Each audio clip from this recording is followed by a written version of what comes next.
Network. For more, log on to theGameNashville.com. Your sports live here on the Game Nashville Sports Network.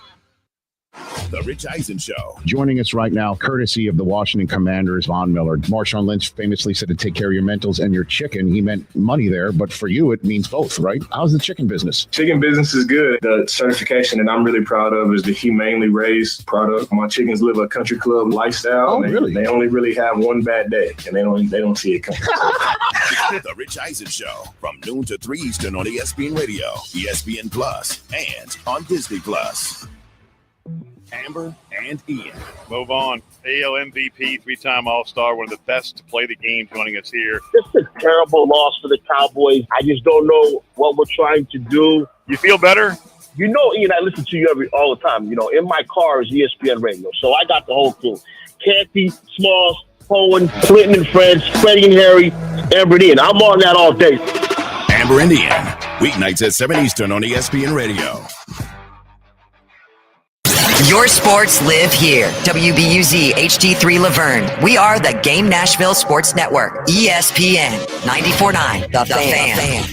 30 years of the best sports talk in Middle Tennessee. It's the George Plaster Show, featuring Tennessee Sports Hall of Famers Kelly Holcomb and young gun Billy Derrick. And now, here's your host, George Plaster.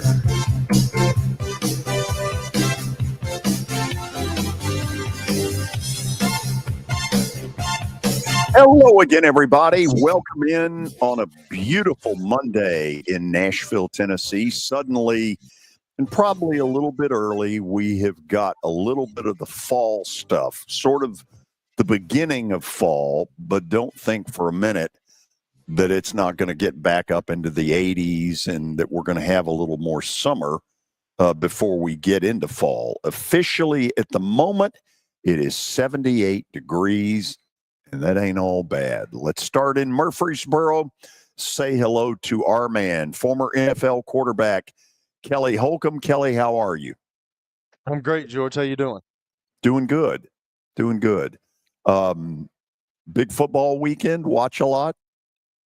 Wow, it was a big football weekend. I was quite shocked at some of the games yesterday in the pros, man. There were some really competitive games in that league yesterday. It was fun to watch. Around 2:45, it got really hairy. You had Cleveland-Cincy ending that was crazy. The Falcons-Tampa ending was absolutely wild. I know there are a couple I'm leaving out. The Jets-Pittsburgh. That was a good game, great game. Wow. Aaron Rodgers, wow. He was at 41 years old, the dude can still play, man. Well, he can still throw.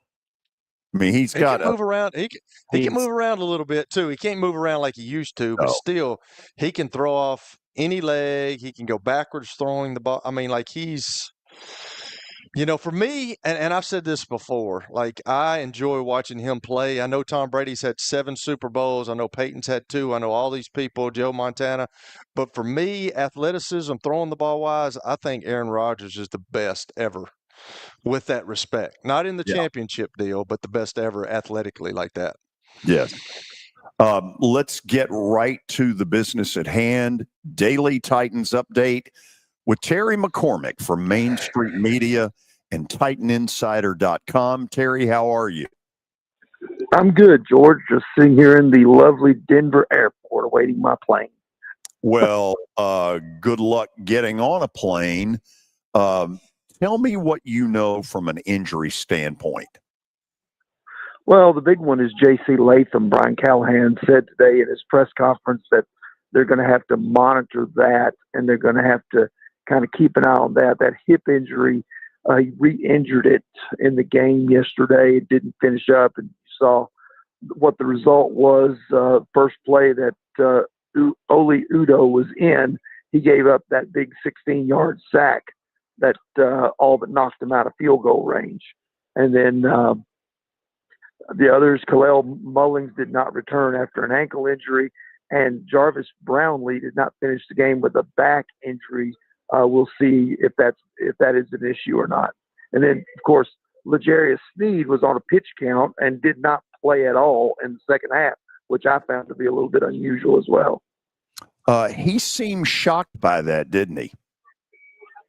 He was not happy. He wanted to go back in, but apparently, I don't know if the medical staff had made that determination and relayed it to the coaches or what. I'm assuming that's usually how it works. But he wanted to go back in and was denied that. So, Terry, Brian Callahan's caught a lot of grief about the decision not to challenge a completed catch or a non-completed catch. To me, the bigger sin was the decisions down on the goal line at the end of the first half, where the Titans have the ball at their own 6 with under a minute to play in the half. He throws 3 incomplete passes. It gave Denver a touchdown, and this team is simply not good enough for his coaching decisions to cost them. No, you're right. And, I think he would like a do-over on that one. I think, if he had it to do over again, he probably would have tried to pass maybe on first down just to see if something would happen. And then if it didn't, then you just run the ball, hand it off twice, go to the locker room with a 6-3 lead. As it was, they gave up the touchdown, and then we're very fortunate that special teams actually contributed a positive play and got a 71-yard kickoff return from Chimere Dike to set up a field goal there to get some of those points allowed back. Terry, let me ask this question, because to me, a little bit of this comes down to, okay, he's in the process of a major league screw-up. Is there not anybody upstairs in that offensive booth saying to him, bail, it ain't worth it? I mean, you would think that somebody would be saying that, or at least pointing him in that direction. But as the head coach, it ultimately is on his shoulders as the head coach and the play caller both to decide what he wants to do in whatever situation there is. So, he has the role, so he has to live with the consequences of it. But yeah, I would think that somebody there would probably be trying to dissuade him in that situation, especially after the first down pass, was incomplete. It was, and they were forced to go to a secondary target and not even complete that because he was under duress. Terry, am I maybe jumping the gun, or is Oladejo emerging as a real keeper? He's very raw. I think you may be jumping the gun a little bit, George. He's very, very raw, still learning the position. The physical traits and the athletic ability are there, but he has to learn how to play the position. He has to learn how to set the edge better, has to learn, his pass rushing techniques and all those sorts of things. I think in time he has a chance to be a pretty good player, and really the only way to do that is to put him out there and let him take his lumps. Okay, listen, get out of Denver and get home safely. All right, we'll talk to you tomorrow. Terry McCormick stuck in the Denver airport looking for a flight home to Nashville. Do you do one of those, Kelly? Like when you're hitchhiking? No, there's really nothing you can do. Just sit in a chair and people watch or go to sleep or do something on the phone. I don't know, or read. I don't know. I've been in Denver's airport before. Anytime you're in an airport in America and you're having to wait on something or you're having to wait on something, sucks. Yes. Thank you.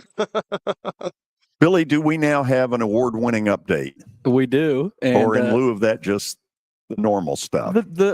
This is a good update today. Is it now? First NFL weekend under wraps, but this update brought to you by Football Night in Nashville.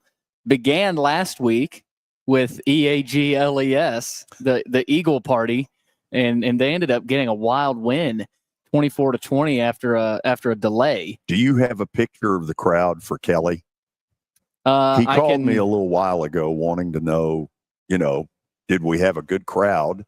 And I want Kelly to know that we had an excellent crowd, many of whom said, "Where is Kelly Holcomb?" And I said, if you're waiting on him, you'll be waiting a while. You will be waiting a while. Yeah. Nice participation. Anyway, we had a great crowd. Honest. Yeah, we had a great crowd, and we got a great game for you. See that? Nice. That is nice. Yeah. Packed house indeed. SRO, to be perfectly honest. Anyway, this week's game is a really good one. Washington Commanders, Jaden Daniels, at Green Bay, where the Packers kicked butt yesterday, and Detroit looked a little lost. That should be a good one. We got a good Thursday night slate this year. So we've got that this week, again, out at Sports and Social in the Green Hills Mall this Thursday night. You've also got action tonight, Vikings and Bears. So we'll see what happens there to close out week 1 of the NFL. We do have some news and notes in the college realm, though. College game day headed to Knoxville this weekend for Tennessee and Georgia. They'll be live from Knoxville for Georgia and the Vols. Georgia currently ranked 6th in the AP poll. Tennessee moved up to 15th in the AP poll. It's the first time game day's been in Knoxville since 2022. Chris Fowler, Kirk Herbstreit on the call. And I heard from McAfee that as long as West Virginia beat Ohio on Saturday, game day was going to be in Morgantown for the backyard brawl. But Ohio beat West Virginia. Rich Rod did not pull through. And so now they're headed to Knoxville. The line has shifted dramatically. It was set at 7, Georgia -7. It's now Georgia -3.5 in just a matter of a couple of days. So, but you saw a lot of lines shifting pretty dramatically, like the 2 days leading up to a lot of those college games. And I'm sure you'll keep seeing that. But we do have injury news for Tennessee. They will again be without their 2 starting corners against Georgia. Jermon McCoy and Ricky Gibson are not expected to be back. And it's probably not news, but that's tough. Yeah, so you've got two younger guys. Who was the guy? Hood, Colton Hood, is that you mentioned with Tony last week? Yeah. As a guy that's going to have to step up. Some more younger guys will as well. Gibson has an undisclosed injury. He's out for an extended period of time. So Tennessee will be without them. We do have some movement in the AP poll. SEC with 11 teams in the top 25. No surprise. Ohio State, Penn State, and LSU remain the top 3 teams. Illinois, they have their first top 10 ranking after beating Duke. They're pretty good. Walloping Duke since 2001. So Brett Bielema has them rolling. I mentioned Tennessee jumping 7 spots to number 15. We've got a couple of gripes with this, though. Why is South Carolina sitting at number 11 and Vandy isn't even ranked?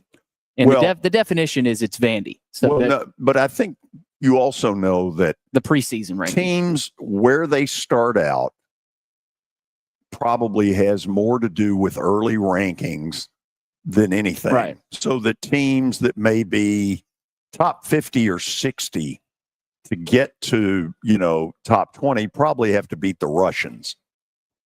The Tim Corbin factor with the Vandy baseball program.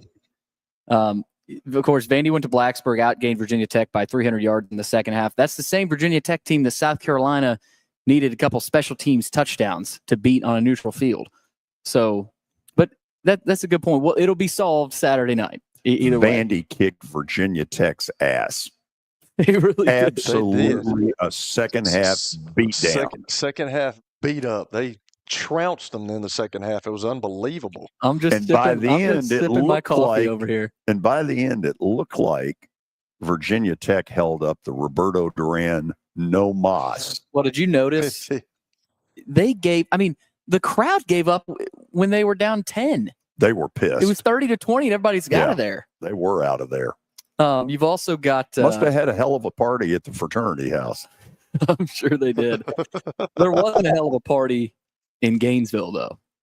Old Billy Napier falls to South Florida, and he was asked if he'll continue to call plays. A lot of Gator fans, have already given up on him, but he was asked if he'll continue to call plays. He said, I have no intention of giving it up. His offense scored only 16 points against South Florida, and of their 7 offensive possessions in the second half, 4 ended in punts, 1 in an interception, 1 in a safety, and 1 in a touchdown. Here's the part that maybe nobody wants to admit. South Florida might be really good. Yeah. Yeah, pretty good. How about this opening to their season? home against Boise, at Florida, at Miami. Now, Miami's going to be a different deal, I think, because I think Miami's built different this year. I think Mario Cristobal is up front, man. They can move people on both sides of the ball. I think they're built to win, and I just don't know if South Florida is going to have the same outcomes this week than they had the first two. Elliot on YouTube says, let's give Austin Peay some love. Georgia didn't exactly run them off the field on Saturday. That's There's right. quite a few FBS teams that couldn't beat the Govs that day. Yep. I agree. He's right. Something pretty good happening there. Also, Mark says agree. Kelly atoned for his sins by saying Vandy wasn't going to win. Look, Wow. I I'll did be not, honest. man. Deep down, I was there with him. I didn't think they'd win up there. I thought they'd win. I didn't think it'd be as dominant as it was. It was a royal butt kicking. I couldn't believe it.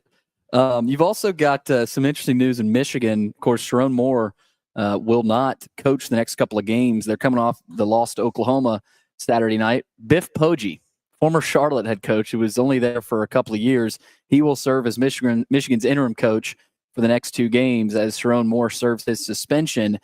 He was most recently at Charlotte, where he went 6-16 over 2 years before being fired last year. And he's known for wearing his cutoff T-shirt and untucked shirt. I mean, this guy's a character. I wouldn't be surprised if we see some. In a related note, Jim Harbaugh is sending croissants over to Sharon Moore's house, for the viewing party. It's messed up, George. What is wrong with you? I know it is. Also, Russell Wilson looked pretty bad yesterday. But Brian Dable, he had been non-committal on Wilson retaining the job after his poor performance yesterday in the loss to the Commanders. He was 17 of 37, 168 yards. But he said they're sticking with Russell Wilson as quarterback one. I wonder how long that lasts. Move on. Also, we had Bill Belichick that, of course, congrats. He beat Charlotte on Saturday. But after the game, I don't know if this came up in a question, but he confirmed that he banned New England Patriots scouts from visiting the North Carolina facility because it's obvious I'm not welcome at their facility. Well, yesterday, Vrabel chimed back in and said that Belichick is welcome at the Patriots facility, to the best of my knowledge, adding that nothing surprises me when it comes to his decision to ban Patriots scouts in Chapel Hill. And Vrabel said Bill came back for Tom's ceremony, Tom Brady. So I guess he's welcome back since he was there. Well, first of all, Vrabel's dodging this. The guy that needs to answer the question is Bob Kraft. Bob Kraft, yeah. To be asked, is Belichick welcomed in your facility? And my guess is I need to say something crazy. Well, I better not say it, man. I better not say it about old Bob. Really? Good job. You know where I'm going. You know where I'm going too. Well, I think I do. Exactly. I'm sure everybody else does as well. Keep it to yourself. Okay, we done? Yep. Okay, after the break, some Titans analysis in their loss to the Denver Broncos yesterday in the Mile High City. This is 94.9, The Fan. When I got my first car, my dad told me, keep the gas tank full and my number on speed dial. Now parents are telling their kids, save 615-242-9000 just in case. I'm Blair Durham. If you or someone you love is in a wreck, call us. We're here to get you the money you deserve. A golf cart from Mikey's Motors is the perfect way to get around this summer. Whether you're going to the park, the pool, or the playground, do it in a brand new golf cart from Mikey's Motors, Franklin and Murfreesboro. Summertime fun in Tennessee. That's what we sell at Mikey's Motors. Come see how we roll. It's easy to say good things about the folks at Strike and Spare Family Fun Centers. Number one, I trust them with something that's near and dear to me, the Plaster and Friends Celebrity Bowling Night. But more importantly, I see the fun people have. They enjoy the bowling. They enjoy the camaraderie, and you will too. Come by any of their locations and get ready to have some fun.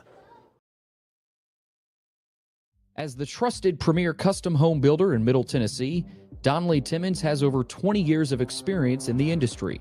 Whether you're looking to build your dream home or renovate your current home, their team will ensure that every client and every remodel is unique, luxurious, and completed on time within budget. Founders Dustin Timmons and Joey Donnelly have over 25 years of construction experience in the Nashville area. Together, they have completed projects in Forest Hills, Oak Hill, Green Hills, Franklin, and Brentwood. Dustin and Joey believe that communication is the most important aspect of all construction projects. Therefore, they personally manage each project themselves and are involved in job site activities on a daily basis.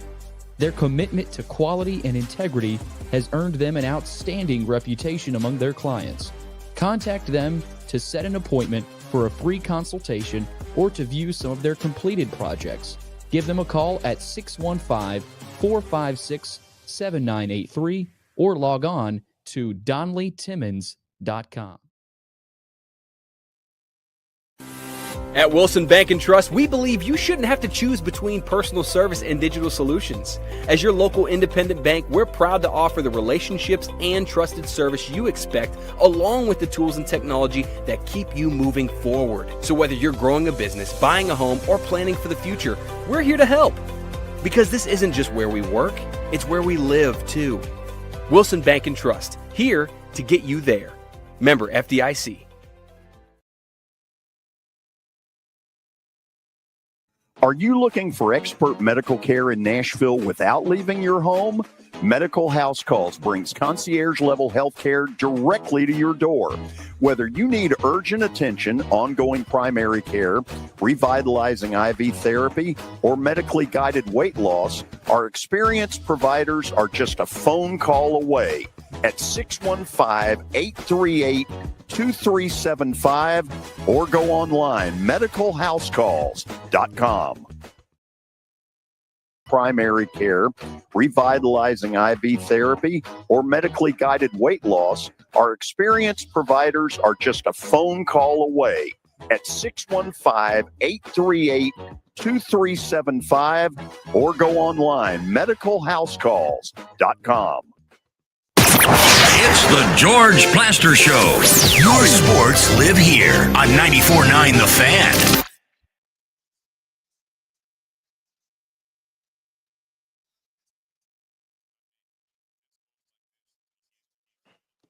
Okay, we welcome all of you back on this Monday afternoon. The Titans got beat yesterday in Denver, 20-12. And in trying to go through what I thought were the positives and the negatives, here's kind of the list I came up with. Now, you can argue that Cam Ward's stats were pedestrian at best.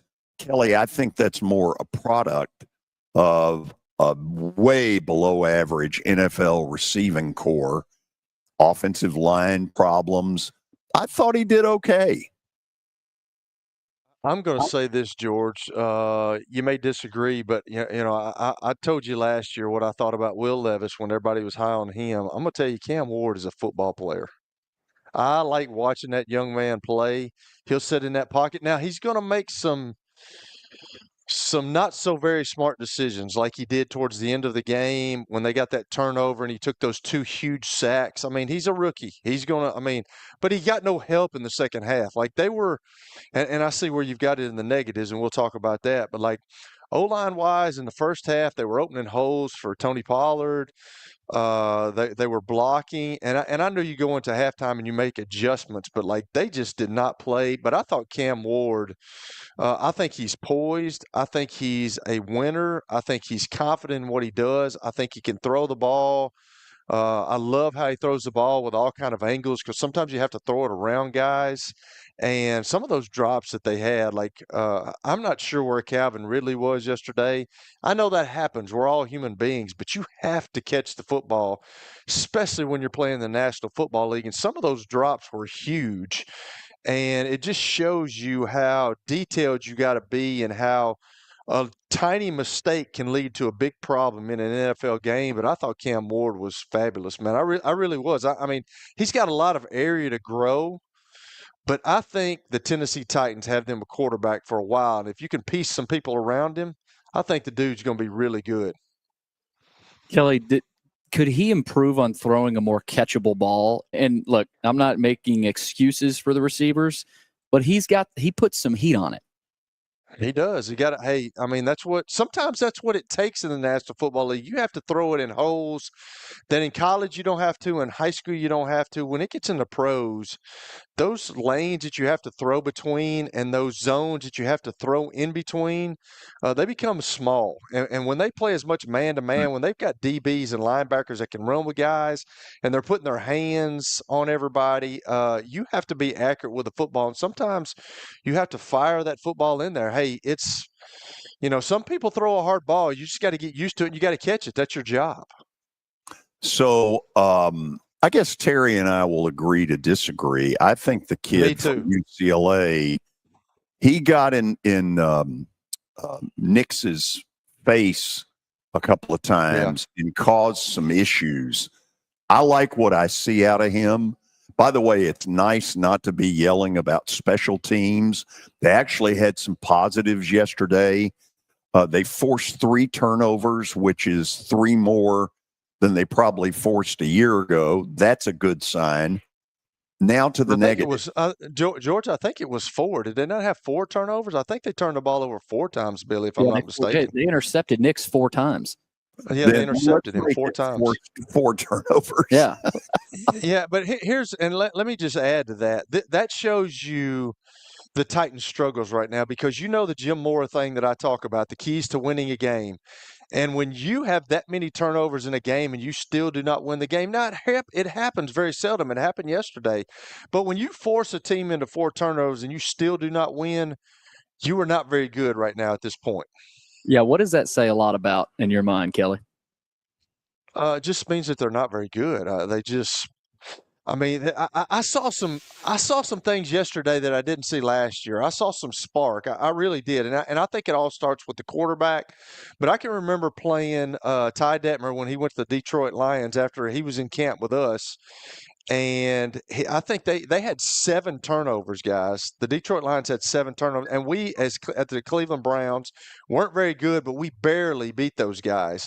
So, when you have 4 turnovers in a game and you give it to the other team and the other team just can't do anything with it, I mean, it's you're just not very good at this point. They got to get better.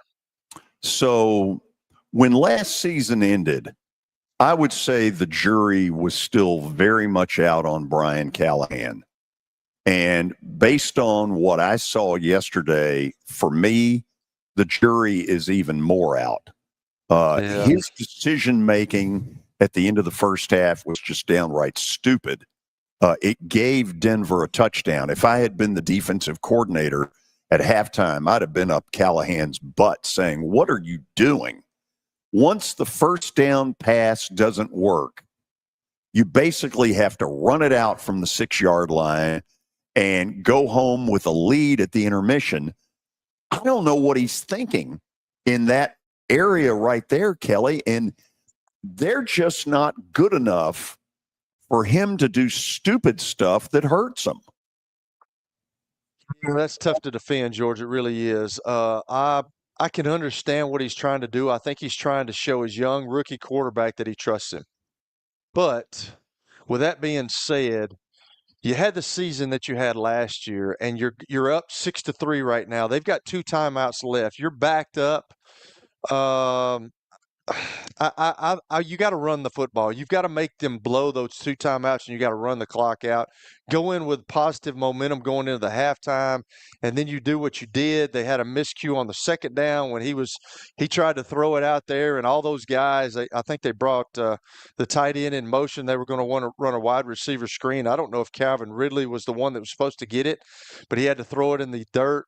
Calvin Ridley's head, for some reason, was not in the game yesterday, and I don't understand that, but I didn't like the decision either, George. I think where they're at as an organization right now, I think you got to build on positives. They were leading Yes. Denver, who was a playoff team last year, at their place going into halftime. So I think you got to make them take their timeouts.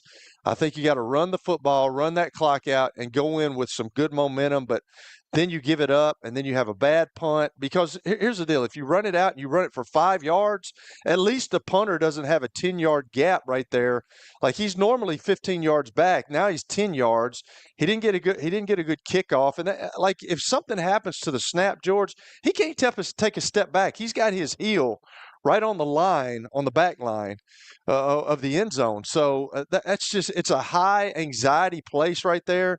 And you have to run the clock out. I can't defend that for him. He's got to be smarter than that. On the Calvin Ridley thing, if we're being honest, yeah, he's their number one receiver. He's a 2. Who's kidding who? Probably. He's a 2. He probably is. If he's a 1, you can't have those kind of drops. Now, you can sit there and say, well, the same thing happened to CeeDee Lamb. I'll take CeeDee Lamb any day of the week. Calvin Ridley is a 1 in name only. He's a 1 by default. The question is Tyler Lockett really a 2 at this point, or is he another one of these veterans who has no gas left in the tank? Because if this is the case, then it's down to Ridley, Eilmanor, DK, and Gunnar Helm, because they have relegated Chigakonkwo to 4 yards and a cloud of dust. And I don't know why that's the case. I'm with you on that. They don't give him the ball enough. Yeah, I mean, he gets no chance to be of any real – they don't seem to have any confidence in Okonkwo. And, Kelly, this receiving core, it's in the bottom 4th of the NFL, if not at the very bottom. Yeah. George, you bring up some really good points, man. You've thought this through. I agree with you. I think Calvin really probably at this point in his career is a number 2. I don't know if he was ever a number 1. I don't know if he's that type of a player. He's not like a DK Metcalf or guys like that who is a legitimate number 1 receiver. I just don't know if that's that guy. I'm not sure about Tyler Lockett either. I think you may be right. I think he may have had his best years. You're just hoping you can get something out of him and maybe he can help the locker room. The DK kid and the Eilmanor, I mean, they show some things. We'll just time will tell about that. But yeah. You are right, George. There's not a lot of confidence right there, and they don't give you much big play ability, George. And that's what you need out on the outside. You at least have to have one guy that can do that, and I'm not sure they do. The penalties are an embarrassment. They are a reflection on a coach who had better get his stuff together. Number one, he better start making better decisions because he cost them a touchdown yesterday. And the fact that he's putting up with 13 penalties, 131 yards, Derrick Henry outgained their penalties yesterday by about 40 yards. Yeah, he did. He was a beast last night. Now I will say something, and I've said it before, and I don't know what you guys feel about it. And yeah, all that stuff falls on the head coach. I'm so sick of NFL referees I could throw up because every time there's a kick, every time something goes up, there's a flag. It's like every play, there's no continuity, there's no rhythm to the game, and I'm so sick of this guy coming on and saying, yeah, all that hold it. You can call holding every play. Like let's be. This is the National Football League. Let these guys play, and let them decide the game. I'm so sick of penalties in the National Football League. I could vomit in my mouth. Billy, let's show 3 things here that may give you reason for encouragement. They have got themselves a young tight end in Gunnar Helm who appears to have some ability and appears to be a guy that they can get downfield a little bit. And there's a play in the first half when it all still really matters where you see some of that. There's Cam Ward to his tight end, Gunnar Helm from the University of Texas. That's a first down. And then you've got this interception by Roger McCrary. It's a good catch. Man, physical play. Well, they got I was quite shocked yesterday, though. The young kid that Terry's talking about, that he's raw. But I liked him, man. I really did. I think he's going to be a player. And then special teams wise, you harped on that last year, George. They gave the Tennessee Titans a chance to win that game. I mean, when you make a mistake like the Denver punt returner did, and he muffs that football, you've got to take advantage of that. And that's where the inexperience of a young Cam Ward came in. You just can't take sacks. But my goodness, like, can we block somebody? You have to. They've just got to get better, George. They've got to get better up front. But I said it last year. Denard Wilson, I think he's a good defensive coordinator, and he's not scared to put pressure on you. And yesterday in the first half, it seemed like he had to manufacture some pressure. But in the second half, they made some adjustments, and they started getting pressure on Bo Nix. And that showed me that, hey, these guys are going to – I don't know how much winning is going to happen this year, because it's so – when you make errors, it's so minute of the mistakes that you can make, and I'm just not sure how much winning they're going to be. But I saw a different team this year than I saw last year to begin the season. I'm with you, but one thing I am so sick of hearing during the broadcast from Titans people and kind of a theme after these games, it happened all year last year, where the offense has 2, 3, multiple turnovers. There's penalties galore, but this defense, man, this Denard Wilson defense, I'm like, at what point are we going to start talking about some things the offense did? That's what seemed to happen last year. You talk all about the defense, and the defense got sick and tired of holding up the team in certain games. A lot of games last year, I mean, all we talked about was that was the only thing positive we could talk about. That's the one thing that I don't think hasn't changed, Kelly, with this team is the defense is playing their butt off, but does not get rewarded for it at all. And it's another deal, Billy. You can talk about it again today. They held the Denver Broncos, who went to the playoffs last year. They made the playoffs, and Bo Nix was, he was a rookie last year, but he showed signs of being something. And then they held them to 20 points in a National Football League game. When you hold a team to 20 points, and you got a chance to win games. Yes, and force 4 turnovers. Yes, I mean, it's tough to go in that room, guys. It really is. It's tough to go in that room, because I've been on offenses where the defense couldn't stop anybody. It's tough to go in that room and say, we got a chance to win, because that's what the defense for the Titans is having to deal with each and every day they go in that facility. We're good enough on defense to win games, but the offense has got to catch up. And that's tough. That's tough when you're an organization. That's tough when you're a guy, an individual guys. You know that, man, if they don't play like A+, we have no shot. It's so tough. Help me with this. In the final minute 10 of the game, Denver comes to 4th down at the Titan 34. What on God's earth on 4th and 6 is Sean Payton thinking of going for it instead of taking the 5-yard delay of game, punting them down to the 10-yard line, where you got to go 90 with no timeouts and 1 minute left. And instead, he gives the Titans a Christmas gift. I'm like, both coaches yesterday, I thought, had some moments that were downright stupid. I'll tell you exactly what he's doing, George. He does not want to kick in miscue. Like if you set up for a field goal, you don't want it blocked. I'm not saying kick a field goal. I'm saying you punt it. I know, but here's the deal: if you launch it, if the long snapper gets nervous and launches it over his head, now you've given them a field, and that's why he was going over to Vance Joseph, because he sees how the game's going, and he watched in the second half, and he goes, "Can you stop these guys?" And Vance Joseph's like, "Yeah, we can stop them," but they like. From the first half to the second half, the Titans looked like a totally different team on offense. They were running the ball. They were able to protect. Second half, I know Vance Joseph and the Denver Broncos went in at halftime. They made some adjustments, but I don't know if it was that pivotal of a deal. It's kind of like Vanderbilt did the other night at Virginia Tech, but he just did not want a kicking error. Whether that was, he didn't want to give them a short field, and he just said, "Hey, they're not doing anything offensively, and I don't think they can." And he turned out to be right on that part. Now, right. You got a new general manager here in Mike Borgonzi. Yep. In his first meeting when they get back last night, and I'm assuming I'm talking about sometime today with Brian Callahan, he's got to look Brian Callahan in the mirror and say, listen, you've got to do better than this.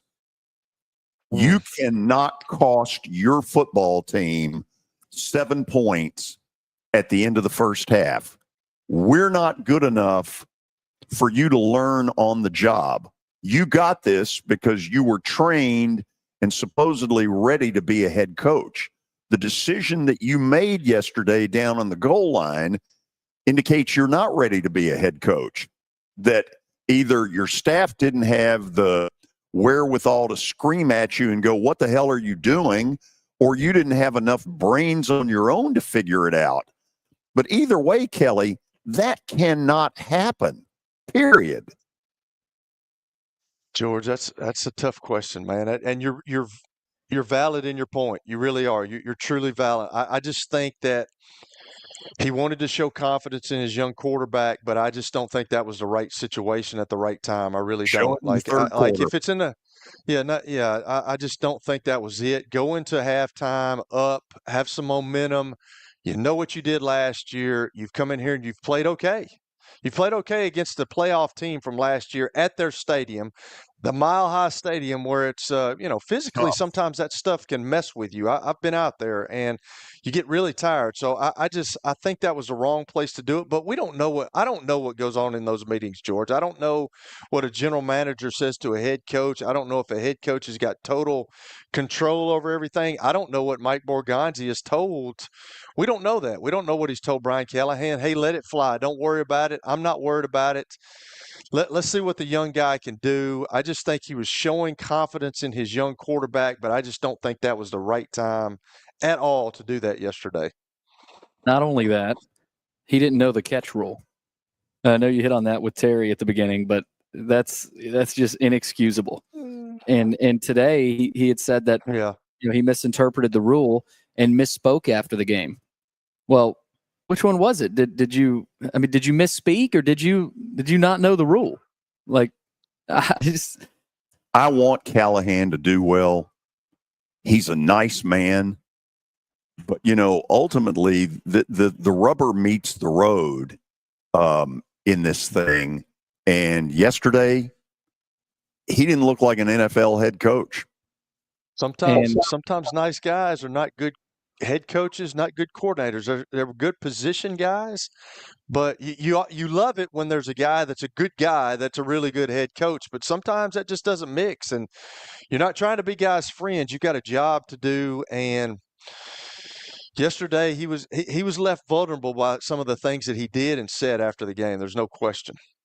After the break, we'll look at Kelly's top 12 in college football. I'm going to do it a tad bit earlier so that I can open up the phones for your reaction on a Reaction Monday, because there's a lot to react to. The Titans and their loss in Denver. Vandy going to Virginia Tech and saying, we are your daddy. And they did that in the second half, and a lot more. So we'll open up the phones right around 4 o'clock. This is 94.9, The Fan. When I got my first car, my dad told me, keep the gas tank full and my number on speed dial. Now parents are telling their kids, save 615-242-9000 just in case. I'm Blair Durham. If you or someone you love is in a wreck, call us. We're here to get you the money you deserve.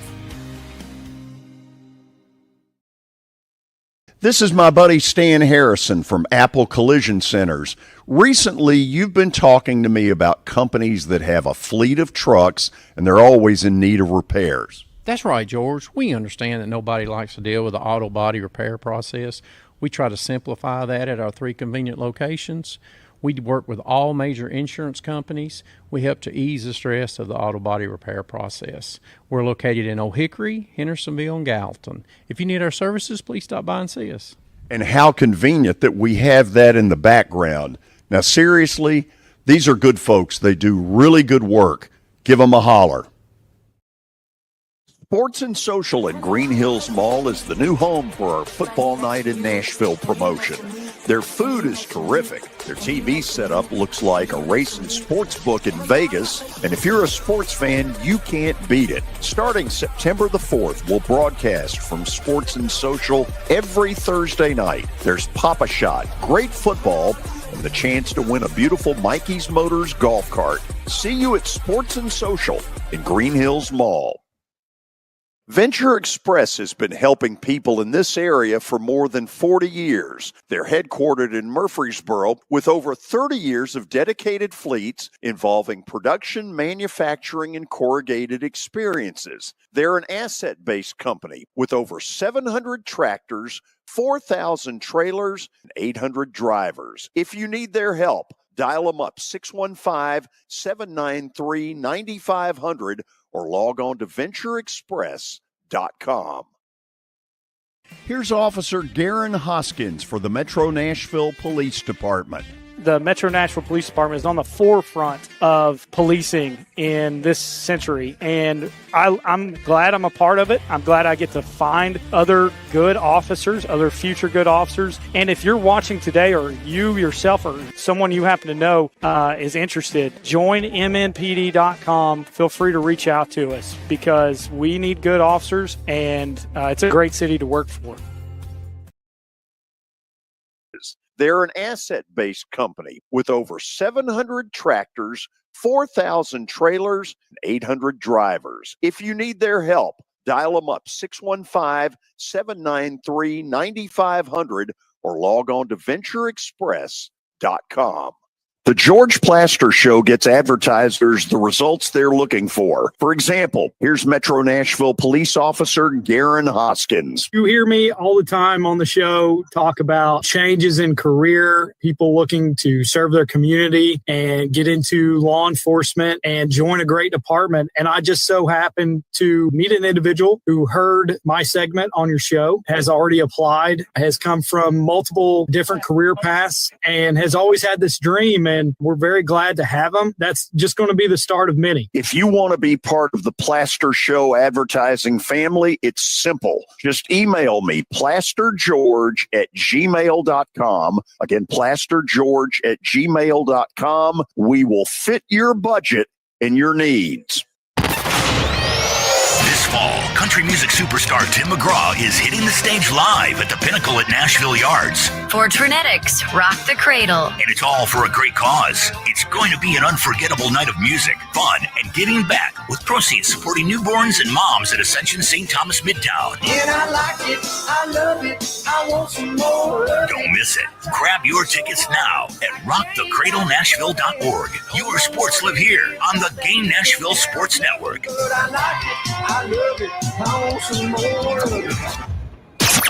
It's the George Plaster Show. Your sports live here on 94.9 The Fan.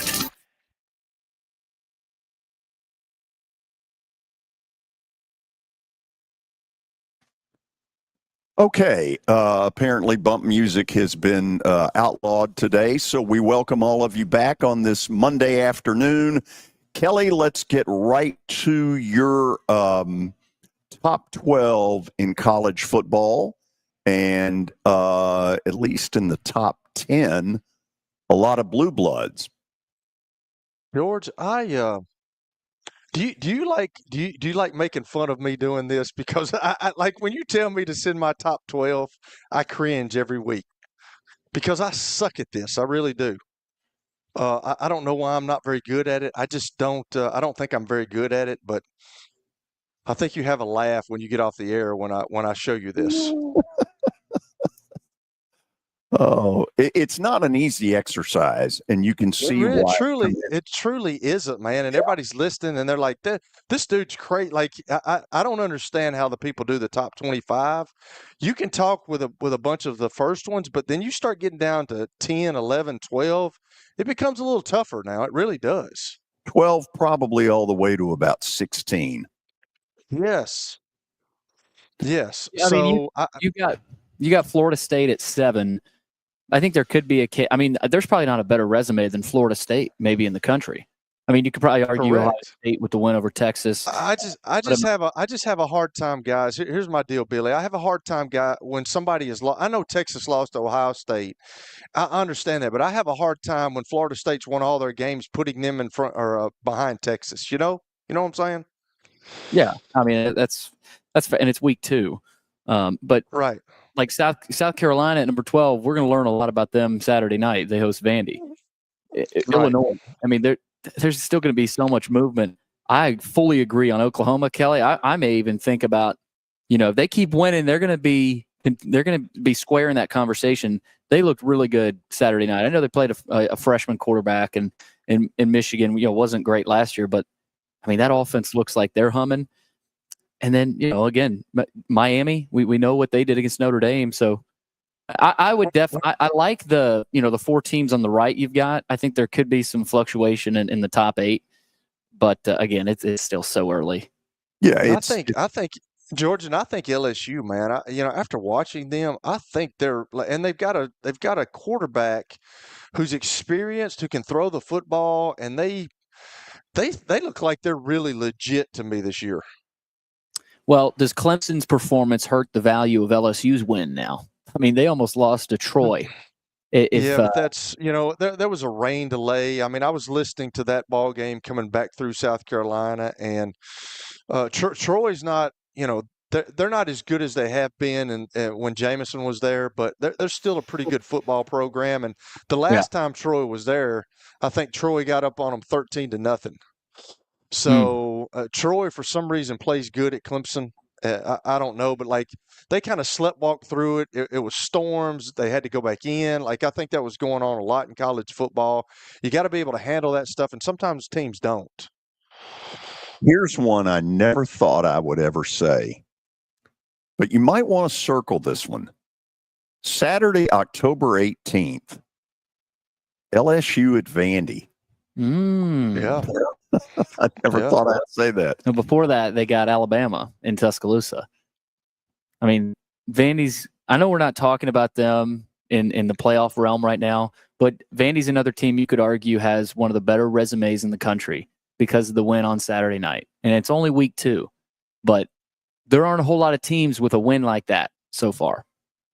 Just keep that in the back of your mind. And we saw what South Carolina did on a neutral field to Virginia Tech just the week before. Kelly, I'm going to let you in. Go ahead. Go. I really, guys, after watching them now, is Oklahoma State that bad, guys? I mean, Dan Lanning just ran it up on Mike Gundy because of what he said the other day. There's no question. Gundy, First of all, I think there's a ton of turmoil around that program because I think you've got now kind of this 50-50 split in Cowboy country between those who absolutely despise Gundy and want him out quicker than you can snap your finger. Yep. And then there's another group saying, wait a minute, he has been Oklahoma State football, the one constant, the one positive over a 20-year period. Kelly, this is going to end at the end of the year. Yeah, it is. He's been there too long. I think you can wear out your welcome. And 20 years, you don't get the Bear Bryants, you don't get the Joe Paternos, you don't get the guys that stay at a university for as long now. And 20 years is an awful long time. And you're right, he was the face of the Oklahoma State program for a while, but times change. And I just feel like he's been there too long. But what I was going to say is, I'm really liking the University of Miami, man. I think Carson Beck played really good that night, the first opening night, and they are really good up front on both sides of the football. And when you can do that and when you can move people like they do, you've got a shot to win a lot of games. I think Florida State's kind of the same way. It's going to be interesting to see all these teams because we really don't know much about Penn State. Don't see Oregon much around here, but I like those teams that are physical. You got some of those physical teams like Ohio State is good up front. I don't know how good they are offensively, and if their defense, they might just have to win by defense this year. I don't know if that freshman quarterback can get them to a national championship again, but there's some intriguing things that are going to happen in 5 or 6 weeks. You got Georgia at 5. If Tennessee beats Georgia, does Tennessee slide into your – I mean, surely they'd slide into the top 12. Yeah, absolutely. They go in the top 12. Yeah, absolutely. Absolutely. Remember, I don't know how far, Billy. Remember, you heard this first. Before Georgia and Tennessee take the field on Saturday, there will have been a great moment in that state. Georgia Tech's beating Clemson. I can see that. Haynes King, baby. He's pretty doggone good. George, do you fund his NIL? You know, I might as well have. I mean, good gracious, you're like his agent, man. I've never heard a guy talk about a young man more than you've talked about Haynes King the last couple of years. I think you need to send him a little bit of cash and then That kid is tougher than nails. George is a big Buster Faulkner guy, too. And Buster ought to be ashamed how he runs that kid. He ought to be ashamed. Well, I mean, that's how they win games.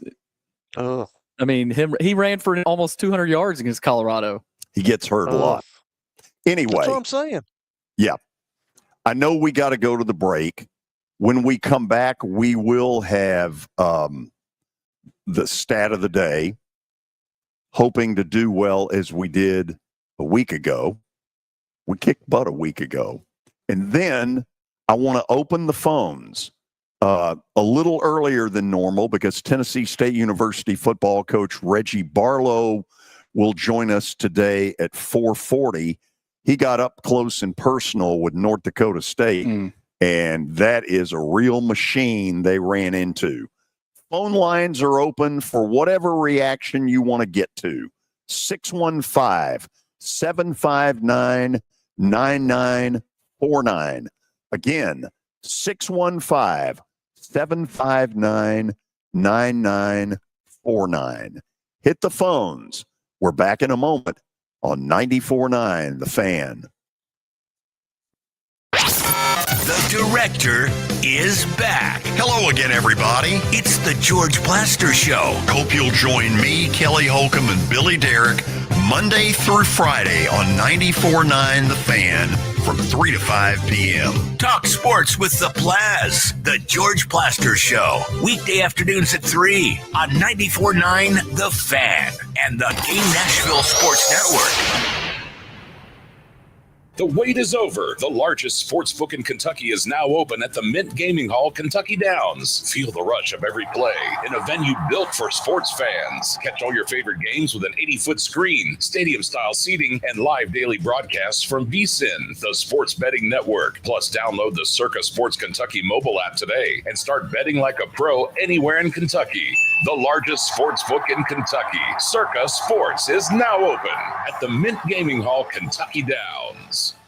Macero in 12 South isn't just another Tex-Mex joint. It's a whole experience. Bold flavors, handcrafted cocktails, a space that's equal parts cool, comfortable, and totally unexpected. From the second you walk in, the vibe just hits different. Every dish tells a story. Every visit feels like coming home, just with way better queso. Perfect for date night, catching up with friends, or flying solo with a margarita in hand. Macero. Enjoy the space. Enjoy the food. Enjoy each other.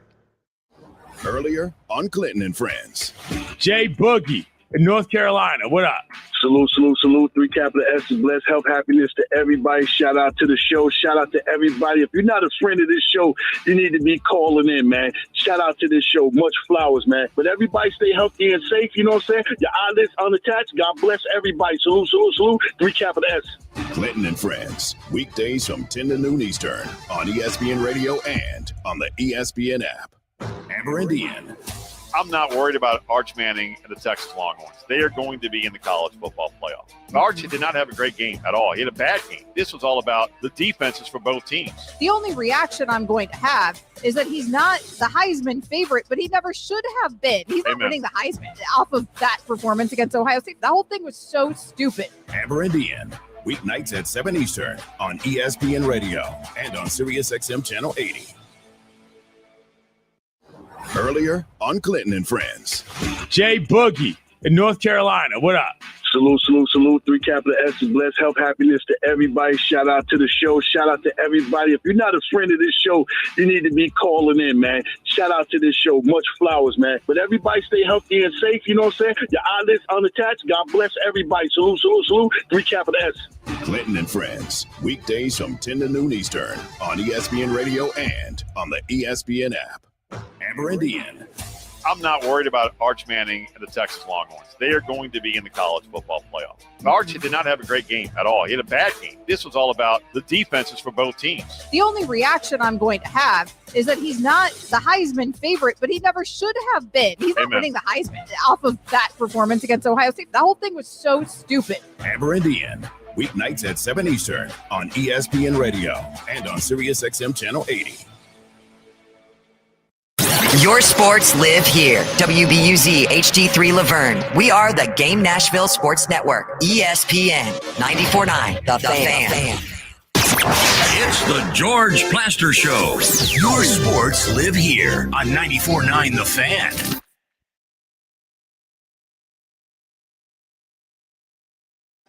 We're back. We got some callers coming up, open phones, but first stat of the day brought to you by Apple Collision Centers. You can find them in Old Hickory, Hendersonville, and Gallatin. Give them a call, 615-754-9800, or log on to their website. That's applecollisioncenters.com. All right, for the first time in a while, the Colts won on opening day. Can you name the last time that happened? The Colts winning in week 1. Really? Good luck, boys. I mean, So is it like was it a long time ago, Billy? Well, it wasn't when they were in Baltimore. No. No, it was not that far back. So let's make one up. I mean, it's Houston, it's Titans, it's Jacksonville. You know, our best bet here is that it's one of the three. So are we, for the first time in a while, the Colts won an opening day game? Can you name the last time it happened? Are we looking for a year? Or are we looking for a team? A year. 2000. I couldn't. That's funny, man. I was either going to say 16 or 17. Let's go with 16. Show us 16. It was actually 2013. Oh, man. So they've had a little drought. Yep. They've had a little drought. That's the last time they won an opening day game, Billy, in 2013? Yep. Wow. And they beat, in 2013 to begin the season, they beat the Raiders 21-17 in Indianapolis. And they did it with Daniel Jones. Yeah. Yesterday. But the real question is, has Miami fallen apart? And if they have, what does that do for the coaching future of Mr. McDonald? McDaniel, whatever. Yeah. And maybe he'll get him some more skinny jeans. Wow. I mean, if you think about it, that's an embarrassing loss. Since Tyreek Hill went off at the end of last season, very little in the positive has gone on there. Absolutely. And I think it starts with Tua and his injury problems. He looks slow. Yeah. He looks really slow. Okay, we welcome all of you officially into the 4 o'clock hour from our digs at the Ford Center. We're going to devote 2 segments up until around 4:40 to your reactions to a crazy weekend. So right now I got one line open, and that is 615-759-9949. So still got room for one more, and I'll let you know when other lines come open. DJ in Nashville on line 1. Welcome into 94.9 The Fan. What's up, George? Doing good. How about you? Well, I'm good. I'm going to tell you, me and my oldest son, we decided to fly to Virginia Tech. So we went up, flew into Roanoke, went to the game, was very disappointed at halftime. But I told my son, I said, watch what happens in the second half. And he just kind of looked at me. I didn't know that would happen. But we were sitting on the 50-yard line, had great seats, got to see everything behind the Vandy bench. And it was pretty refreshing to see, especially to go on the road and watch how we manhandled them in front of 70. The atmosphere was unbelievable when we were behind. It was crazy. It didn't look like we had a chance. And to see us go 34-0 in the second half was pretty refreshing. And when I first thought the NIL or transfer portal would destroy Vanderbilt, I saw some key players the other night come out of that portal along with his recruits that may be a saving grace to Vandy, especially our quarterback, obviously. I don't know, I'm pretty excited. I think if we had a lesser schedule like some other teams, it would be crazy what could happen. We got a very tough schedule. But to beat Virginia Tech like that was very impressive, and that's a hard and difficult place to play. Very neat place to play. Their fans are pretty awesome, except for the students. They said things to me that I was never taught growing up, so I didn't know what those words were. But it was a pretty amazing deal to go on the road like that. And then after the game, we all went down, stayed with the team when they got on the bus, and it was very exciting to see. So I'll hang up. Thank you. Hey, hold on a second. DJ, I want to ask one thing.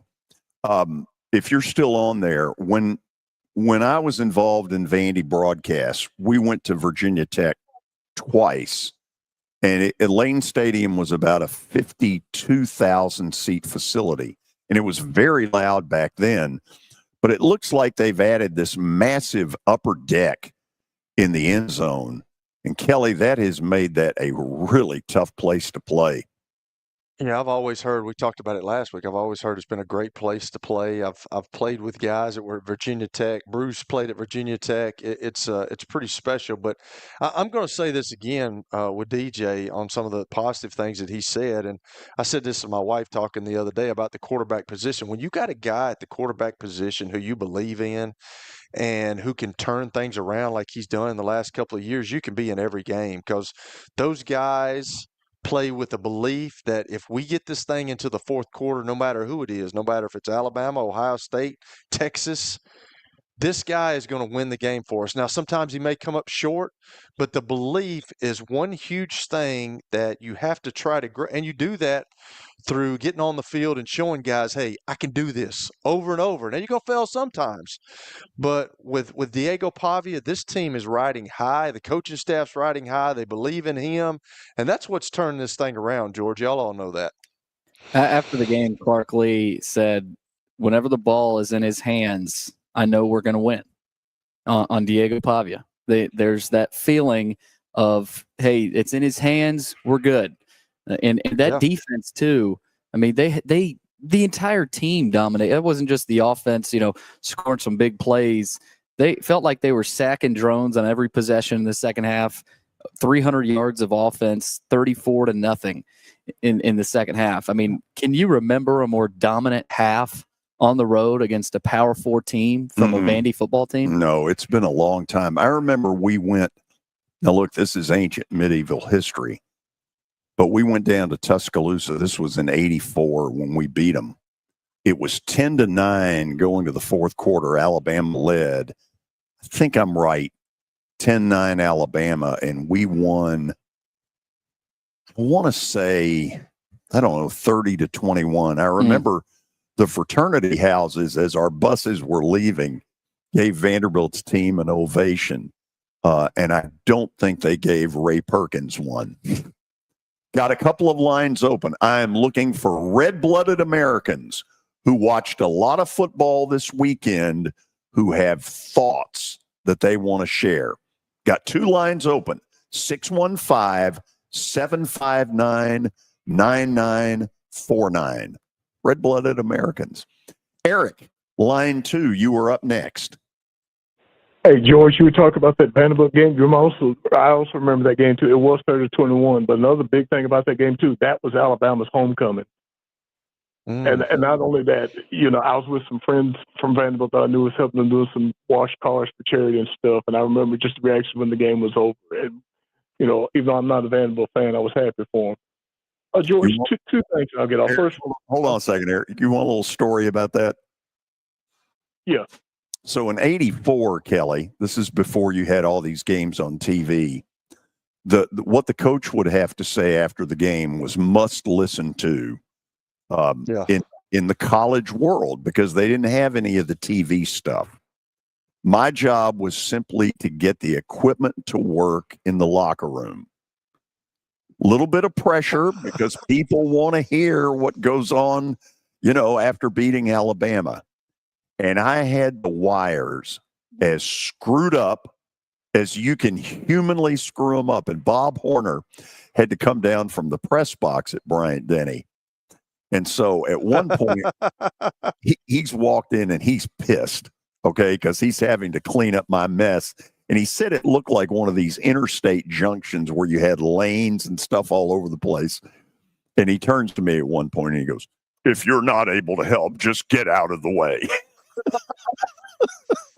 Go ahead, Eric. Hey, George, couple of things I want to talk about. First of all, Tennessee, of course, and you probably know this, they're going to be having ESPN College Game Day. It's supposed to be in Knoxville this Saturday for that Georgia-Tennessee game. That's going to be an electric atmosphere. And, of course, I know the Vols have lost to Georgia 8 straight times. I have no dog in hunt because I really don't care who wins, but it'd be wild if Tennessee did win, because definitely that happens, the goalposts are coming down because they want to beat Georgia so bad after not beating them for a while, because it appears Kirby Smart has Josh Heupel's number, but it's just going to be interesting to see what happens in that game. And two other quick things. Eric, that's a good point on Josh Heupel not being able to solve that Kirby Smart defense. This feels like a year where, if not this year, win for Tennessee beating Georgia. Georgia's down a little bit, you would think. We don't know what we're getting from Gunnar Stockton for the most part. I just think that's a good point on what happened with Alabama was 15 years, and they finally took down Nick Saban in Alabama. It's the golden opportunity for Tennessee Saturday. Yeah. Two other quick NFL things. Get the time fast, but one thing about last night's game, I really feel bad for the Raiders, especially Derrick Henry with the fumble. And I love Derrick Henry, but of course, just the way you blew that 50-point lead, whatever it was, in the last few minutes. Give Josh Allen credit. He just had an incredible comeback. But again, just starts all over the stuff about the Ravens and big games and stuff like that. And they're a great regular season team, and they'll come back. Whether or not they'll get the Super Bowl, everybody said this is the final year, but we'll see.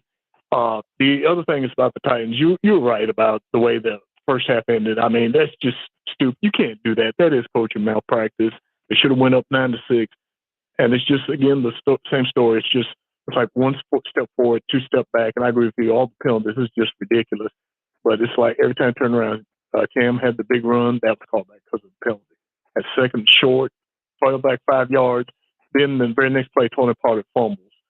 The 4 turnovers and only 6 points. Jeffrey Simmons got called for 2 penalties. I know one was like encroachment. They kept the drive alive where they got a field goal. And another one late in the game where he gets roughing the passer. And I'm not going to say whether or not all of them were accurate or not, but I think at times it does kind of get a little ticky-tack, but it is what it is. Guys, will get off. Let's get some other callers. Y'all take care, and we'll talk to you soon. So, Kelly, let me ask you this. Can a head coach put a stop to penalties by saying, if you do this, you will not play?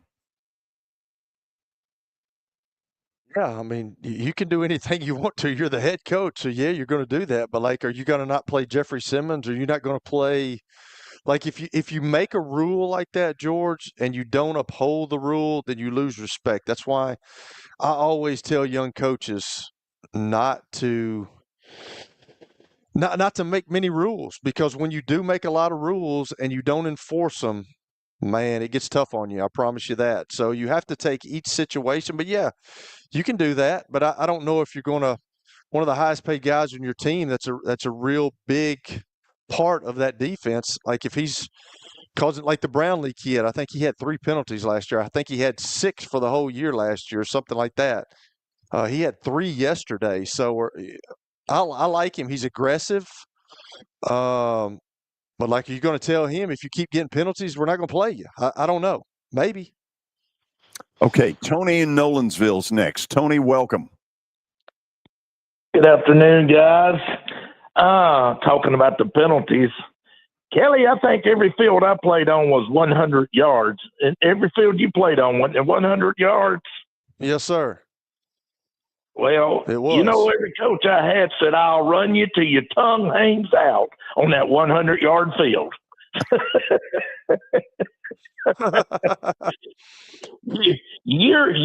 You're going to stay into my lineup, but by God, I can run you a 100-yard field till your tongue hangs out. Coach Kuchers told me, Coach Donnelly told me, my junior high coach Butch Garrett told me. You'll start learning to stay on side and start doing what you're supposed to do to eliminate that penalty deal. Problem is the players' union will file a grievance.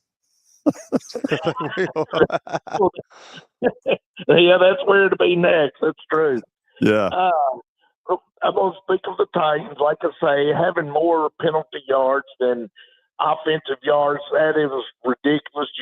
Nobody is going to win when you got that type of stat. I thought at some point in the game, y'all touched on it quite a bit. The offense play calling, I think, was ridiculous. It was atrocious. I thought from the first half, even down to late in the second half, I just thought some of the play selection, play calling was really bad on the coaching staff.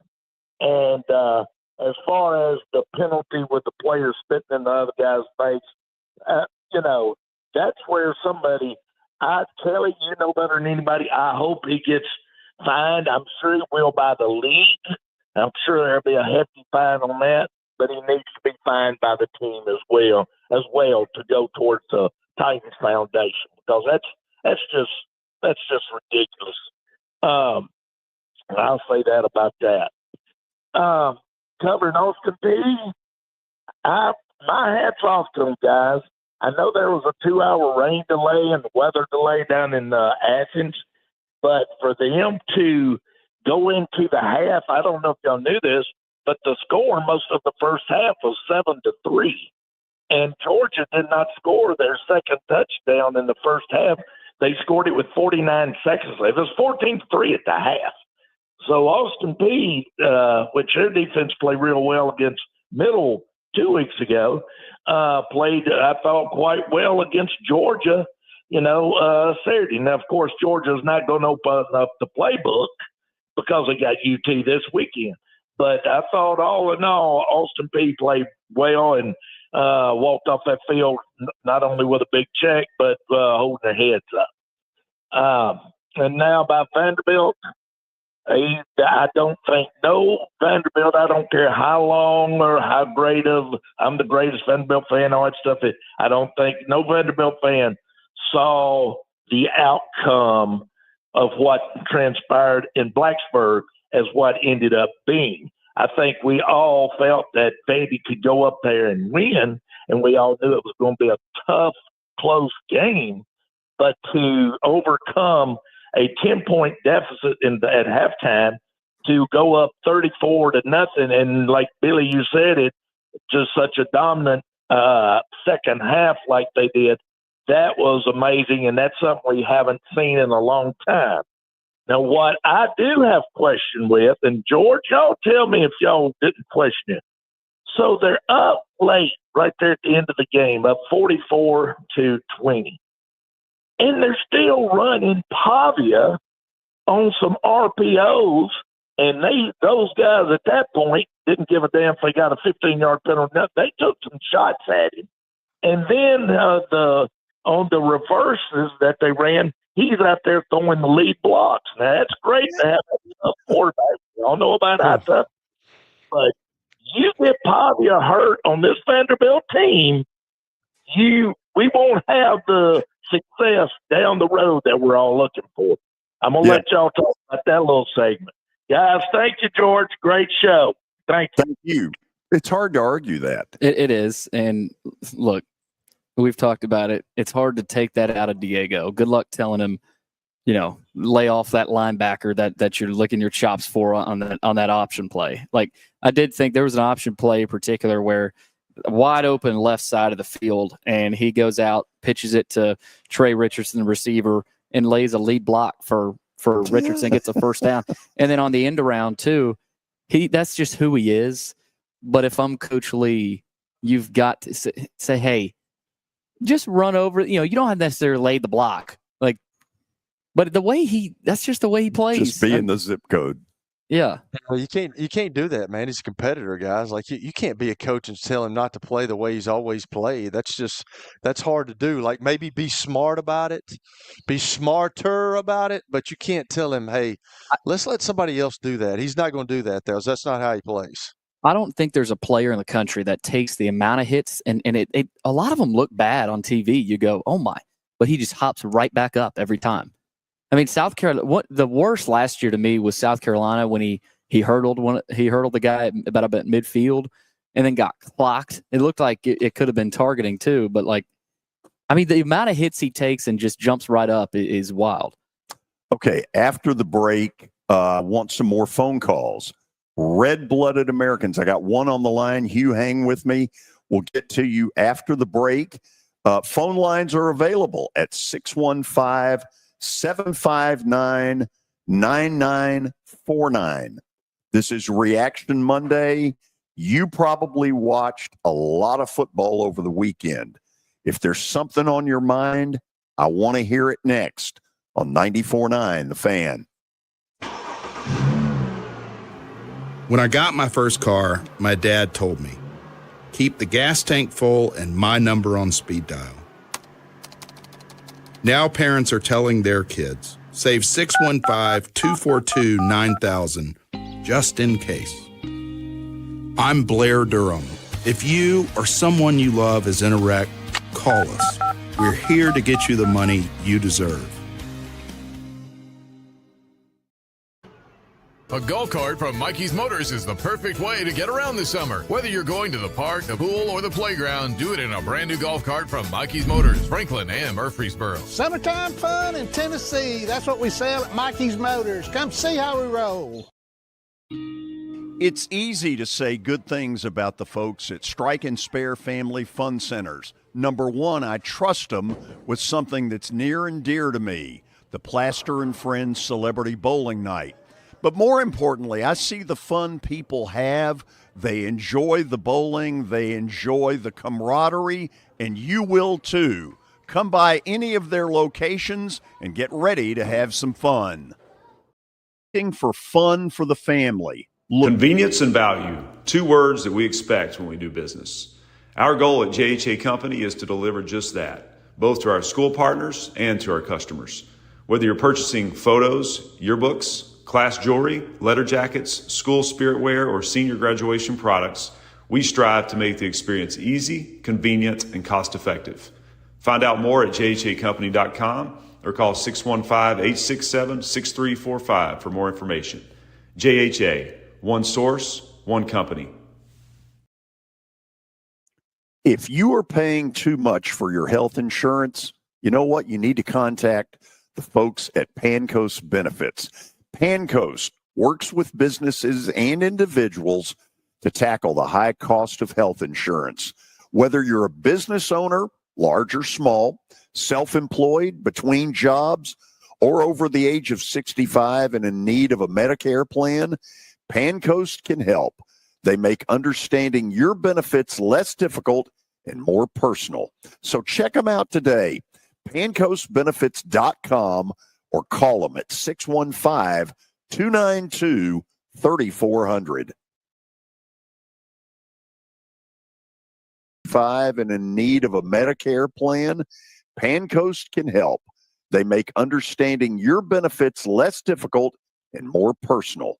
So check them out today, pancoastbenefits.com, or call them at 615-292-3400. It's the George Plaster Show.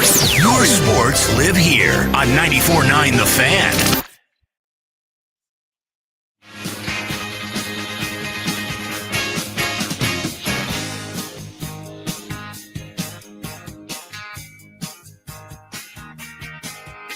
It's Reaction Monday here on the show. A lot of folks with a lot of things on their mind after a busy busy football weekend. Hugh on line 4. Welcome.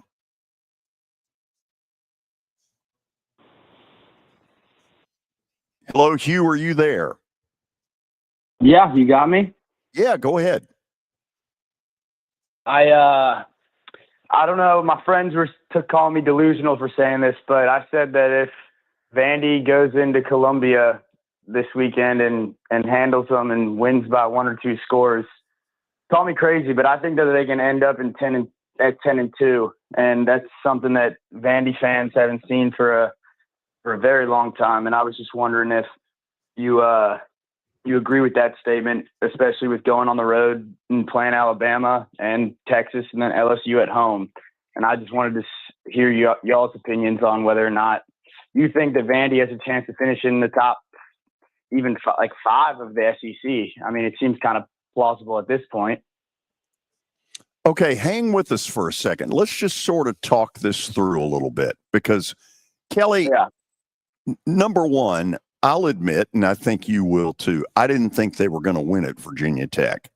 I thought they would lose in a really close, tough battle.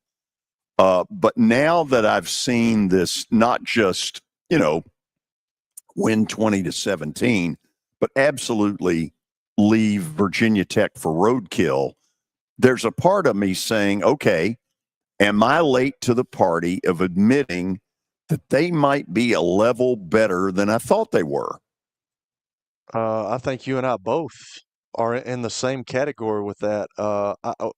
Watson came on here last year talking about their offense, and after watching their offense, it's tough to stop, George. You don't see it every week.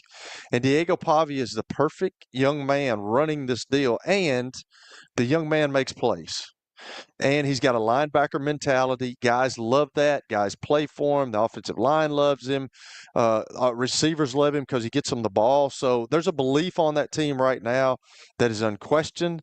And when you have belief in a guy and a belief in a program, sky's the limit. And I don't know where it goes. I'm not saying that they're going to win every game, but who knows? Because belief is a big thing, and I think they've got it right now.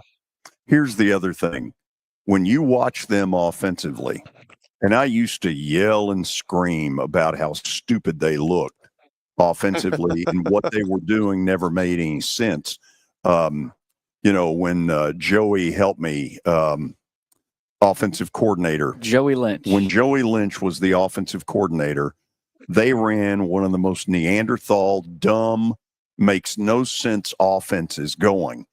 When I watch them right now, I don't know what the hell's coming. And the level of deception that they're showing right now is, Virginia Tech sat there at some point going, we don't know what's coming. Who made them quit in the second half? They got demoralized in the second half. You could tell by looking at that film. They were done. Vanderbilt whipped them in the second half bad. And it's not just the offense. People are going to start realizing how good this defense is too. Virginia Tech had 21 yards of offense in the second half, and Vanderbilt just dominated them on both sides of the ball physically. That's the thing that, again, I think people will realize this weekend, Saturday night at South Carolina. Vanderbilt will hang in there physically, and not just hang in there. Vanderbilt now is a team with depth at every position: defensive line, linebacker, secondary. They've got a running back in MK Young that supports Cedric Alexander. I'm with Hugh that Vanderbilt can be in the playoff conversation. I think 10-2 might be a little lofty. I think 8-4 is definitely feasible, and maybe even 9-3. But it starts this weekend. I think you have to beat South Carolina if you want to be in that. I think we might have lost Hugh. Hugh said bye-bye. So, Kelly, when you watch them, give me some thoughts, because offensively, they're doing a lot of different stuff that appears to have people just sort of not quite knowing what's coming. It's option stuff, George. It's like the new age option stuff. It's like they're putting eye candy. They're bringing guys in motion that are fast. I mean, just like that deal where Pavia fakes. He comes out and he acts like he's going to pitch it to the back, and then he shuffle passes it to the tight end. That's different stuff now. I mean, and they brought it from New Mexico State. He's got the coaches there. He's been in it for a long time. He knows the ins and outs of this offense, and that's why I've always questioned with these kids transferring all over the country. Can you truly learn an offense? Well, when you look at Diego Pavia, he knows this offense probably maybe even better than the coaches that are teaching him right now because he's been in it so long. And I think if quarterbacks look at it around the country and say, hey, all these guys that are having success are staying at their schools, maybe that happens. But I think with him, there's just so much belief in him, George, right now that the sky's the limit for this team. It truly is. And if they go into Columbia, or is it here or is it in Columbia? In Columbia. Columbia. Oh, yeah. If they go in there and they beat South Carolina, guys, people are going to open their eyes, and they will be in the top 25. I promise you. They'll be in the top 20. Oh, I'm sure. Are they in the top 25 now? Not now. No. See, they'll be in the top 25. It's the old adage of it's Vanderbilt. Well, this is a different Vanderbilt team, and this is a different belief system that these guys are playing with right now. And the way they played on defense the other night, and I'm not a huge Drones fan because I think he makes too many mistakes. But the way they pressured him, they couldn't get any in the first half, but the way they did in the second half, they picked their game up and they got after him a little bit. And if they can do that throughout the year without getting guys hurt, they got a shot at some key victories in the coming weeks. You mentioned that, Kelly, that they're Vanderbilt, right? That they're That's Vanderbilt. what everybody thinks. No, Yeah. I agree. I think everybody agrees with that. Vanderbilt, they've only made 10 bowl games in the history of the program, and they've been the doormat of the SEC. But I think that's helping this program, right, in a weird way, right? And if I'm Clark Lee, I'm looking back at the history and the perception of what everybody thinks of you and kind of going, keep it coming. I like that because, I mean, I don't know when that's going to change. Like, we've talked about that before. When is that moniker, that label of their Vanderbilt is it ever going to change? And I don't know. I mean, I don't know that that's a bad thing either because you have fuel every week. Yeah. There's not going to be people picking you to beat South Carolina. There weren't people picking you to beat Virginia Tech. So, you've got that. I think that's a good thing that they can continue to rally behind when, nobody believes you, nobody thinks you're going to do anything. Jeff in Murfreesboro, you're up next. How's it going, George and Billy? How you doing? Good. I just want to say, Billy's right about Vanderbilt, but nobody believes in them. It's like last year when Kentucky played Ole Miss at Oxford. Nobody believed in them. They went in there and won. Of course, they played all right Saturday. They didn't play that bad. They just, they lost by a touchdown. They got that late field goal and Kevin apologized to yards makers. Oh, well, sorry, babe. Oh, well, I guess you shouldn't have bet, should you? I lost the cash. So, oh, well, we didn't win by enough. So, that's Cliff Lane's problem, and that's Kip's problem. But, nobody thought we were going to win Saturday anyway. I didn't think we were going to win against Ole Miss. So, they got to play Eastern Michigan. I always know probably win this weekend, so be 2-1. But I'm like them, but they're not going to do anything. But what I want to say, I know Kelly can't hear me, but George, Alabama State where he plays, they lost to Johnson C. Smith this weekend. They're Division II real low, and they lost to him. The first game his son played, his stats were 4 of 22 for 92 yards, a touchdown, and interception. The first game they played, they won, I believe. But they said it was a huge upset for Johnson C. Smith to beat them. But they were some Division II firehouse. Money was there, the air raid and all this business. I know Kelly can't hear me because you never can. There's been 5-cent headphones you got, you never hear nothing. So, but I want his comments on his Suns play the first week and then losing John C. Smith. So, y'all hang in there, guys, and Titans. You knew they wasn't going to beat Denver. Please, give me a break. 4 turnovers, you can't win. Come on, 4 field goals. What a pathetic offense. See y'all, babe. Never gets old. Who did John C. Smith play? Johnson C. Smith. Okay. Who'd they play? They played Valdosta. Valdosta, yeah. Okay. Didn't turn out well either. No, I don't guess it did. No, Jamison had him a 70-yard touchdown pass though, so I was happy for him. But they had some. They've got a coach. I don't know his name, but the coach is supposedly from a Power 4 school, and he had a defensive lineman from Tennessee. He had 2 kids from Michigan State, and then another D lineman from a big school. And tough to block them, man. I guess they flunked out on grades. I don't know, but it was There was they were back in the backfield quite a bit. What's y'all's early thoughts on Zach Calzada at Kentucky? It's been kind of I hadn't paid attention, man. I really hadn't. I haven't paid attention to him. I don't know. I know I've watched him before. He's I don't know. It seems like he's a little bit inconsistent, to me. Yeah, through 2 games, 234 yards, 1 touchdown, 1 interception. He's not going to go out and win you games. By the way, he got hurt. Suffered a shoulder injury late in the game, and Cutter Boley had to finish that game. Bowling Green kid, actually, a freshman, I want to say. Bowling Green, as in Kentucky. Yeah. Okay. So he's been in college for so long. I almost think of Zach Calzada as an old, veteran NFL quarterback that, he's still got some gas left in the tank, but I don't know how much. And that's not a very talented Kentucky offense either. So he's not moving the needle much for me. It was an interesting game. I watched a lot of it with Ole Miss, and Mark Stoops has some sort of motivation every time he plays Lane Kiffin and Ole Miss. Of course, they beat him last year. Yeah, but he always plays them tough, and they backdoor cover there late. How did the Ole Miss look, George? Billy? Austin Simmons looked awful to begin the game. He threw a couple of interceptions. Better. Yeah, I mean, really? I don't think. Look, they're not Jackson Dart Ole Miss. They're not at that level of explosive. But they're still pretty good. Yeah, they've got a good run game. And I'll say this because I wanted to say this when you brought this up early in the show in the update. But let Russell Wilson play another bad game. At least if you got Jackson Dart and you drafted him, and you say, "Hey, we're going to go with him," at least you may buy yourself another year if you're Brian Daboll. You know what I'm saying? It's not going to be long. No. Absolutely not. By the time Jackson Dart can spell October, he'll be playing. Maybe right. Victor on YouTube. I don't get the South Carolina hype. Way overrated.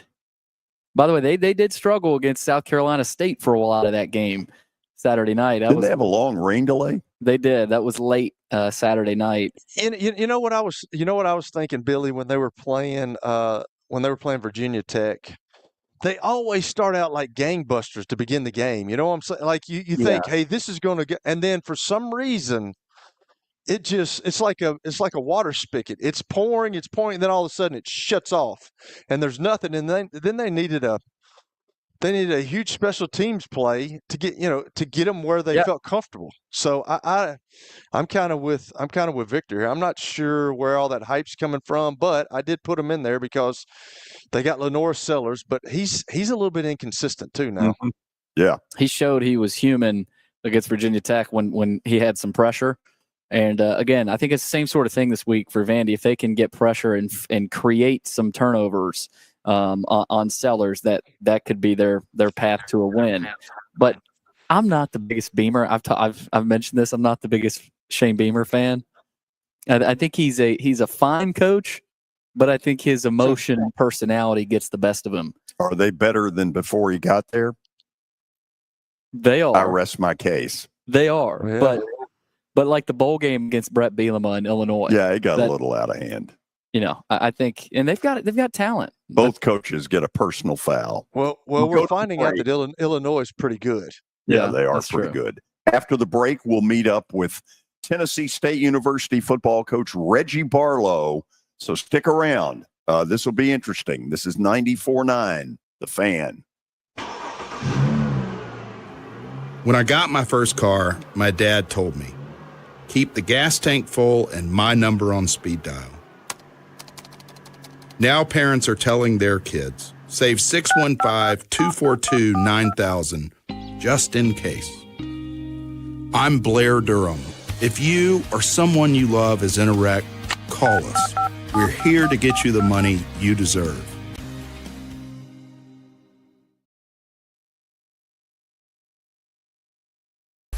Nashville Sounds Baseball is back in Hit City for the 2025 season. Create a summer of memories at the ballpark with weekly giveaways, fireworks shows, and more. Tickets are on sale now. Sports and Social in Green Hills Mall is the new home for our Football Night in Nashville promotion.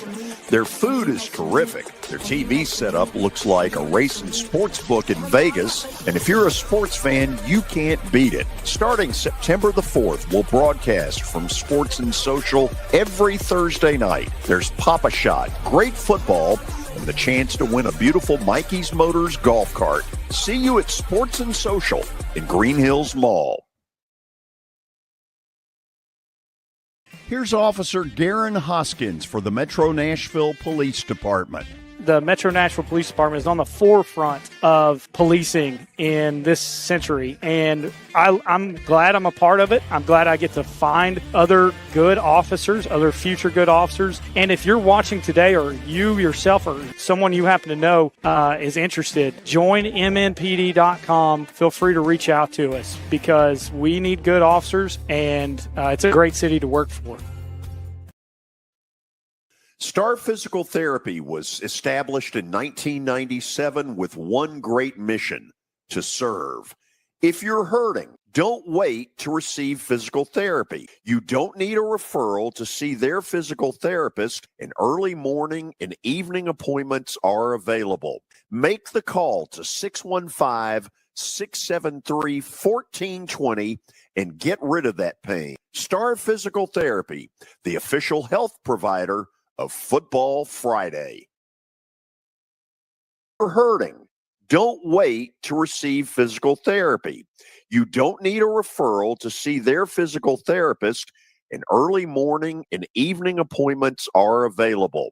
Make the call to 615-673-1420 and get rid of that pain. Star Physical Therapy, the official health provider of Football Friday. It's the George Plaster Show. Your sports live here on 94.9 The Fan.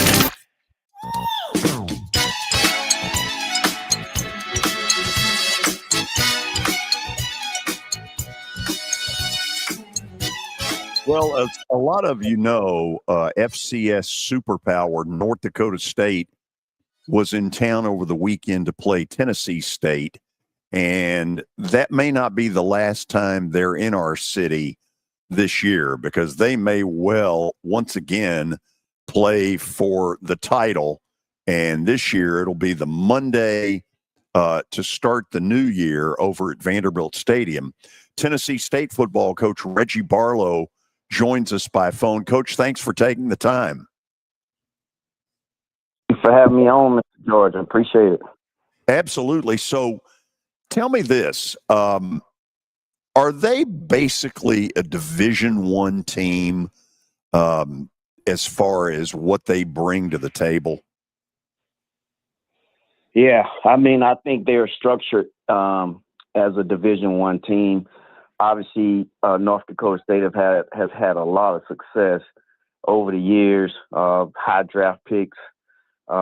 Whoever the coach come in there, those guys still win, or compete for national championships. So just a great program, organized the right way, is funded the right way as well. And that's a big part of it. And they're operating just as a FBS program. Reggie, if you see these polls, The Athletic does it every week, where they rank Division I 1 through 136. If you slid them into Division I right now, what kind of number would you rank them? Yeah, I would definitely give them, they would be in between 50 and 65 maybe. Interesting. Yeah. They're if you look at them, they look like a FBS team at every position, really. And from what I hear, I wasn't here last year, but according to some of the guys, it's like when you play up there and like the first section behind their bench is like another 50 or so guys that are just waiting their turn to be a part of the team. So it's they got it rolling up there. They got it rolling. Reggie, nobody likes getting beat the way you all did Saturday, but in the long term, what will the benefit of playing them be? Yeah, I think it'll help us. We it is a character growing game. Obviously, we talked about facing adversity and how you show up. And as a man, it's not about how you show up when everything is good, but how you show up when it's stress and pressure. I thought our guys stayed in the fight and finished the game the right way. There was no hanging of the head and all that stuff. We talked about that, great body demeanor, and let's just stay in the fight and compete. And, we have this thing of not dead, won't quit. And as long as we got breath in our body, we're going to continue to fight to the bitter end. I thought our guys did that. So we'll be able to lean on that as we continue to go. And then, of course, going up against a team like that, as big as they were, as strong as they were, it gives us a little bit of insight of things that we can do to try and get to that level at some point.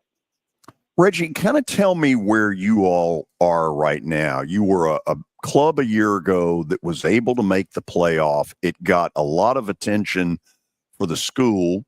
Obviously, with the coaching change, it takes a little time for everybody to get to know the whole, here's what we're doing now.